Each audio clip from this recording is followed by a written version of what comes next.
जय माताजी मित्रों, આજના મિની બ્લોગમાં સ્વાગત છે। તો આજે છે દશામાનું વ્રત, એટલે આપણે સવારમાં કરી નાખ્યું દશામાં તો તેજ તૈયાર કરી નાખ્યું। એટલે એની ઉપર સુંદર મજાનું કપડુંથી ઢાંકી દીધું અને ત્યાં ઘઉં આપણે સરસ રીતે આમ કરી નાખ્યા, એટલે દશામાની મૂર્તિ રહી જાય।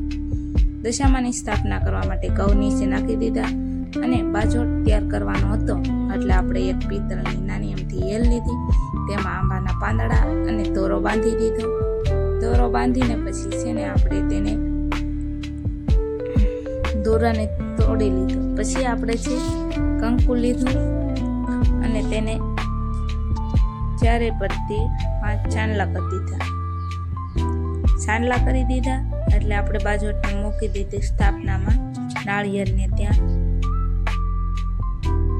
પછી આપણે તો દશામાની મૂર્તિને લઈ આવ્યા છીએ બાજુના ઘરમાં।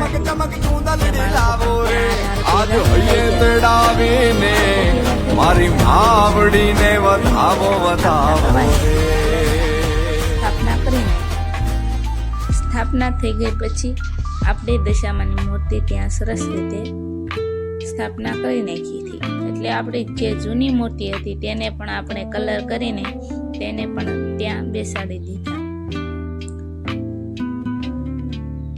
જો તમને કેવી લાગી છે મૂર્તિ, ગમી હોય તો જરૂર જય દિશામાં રાખજો। પછી તો મારા મમ્મીને તે સુંદરી ઓઢાડી દીધી। સુંદરી ઓઢાડીને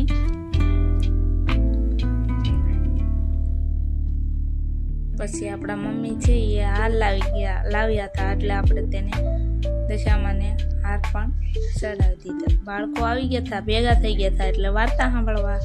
પછી તો મારા મમ્મીએ છે ફૂલ ને એવું ચડાવી દીધું, દીવાબત્તી કરી નાખી। આ છે દશામાની સુબી, તેની પણ ત્યાં સ્થાપના કરી નાખી। એટલે પછી પગે લાગવા આવી ગયા મારા ભાઈની, એટલે એ પગે લાગીને પછી તો અમે કહેવા માંડ્યા વાર્તા કહેવા માટે છે। દોરા સોફા હાથમાં રાખવાના હોય છે અને બધા બાળકોને સરસ રીતે ચાંદલા કરી દીધા હતા।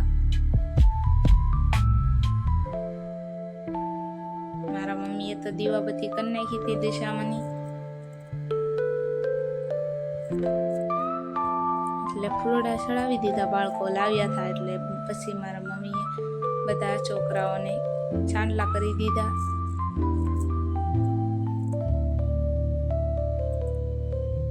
ચાંદલા કરી દીધા હતા। આ બધા બાળકો અમારી ઘરે રોજ વાર્તા સાંભળવા આવે છે।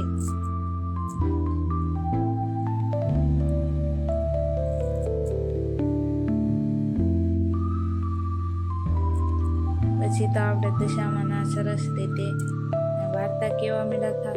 વાર્તા કહીને પછી આપણે છે ને વાર્તા કહેવા માંડ્યા હતા, એટલે હાથમાં રાખી ચોખાને આપણે વિડીયો સરસ મજાનો ઉતારી લીધો।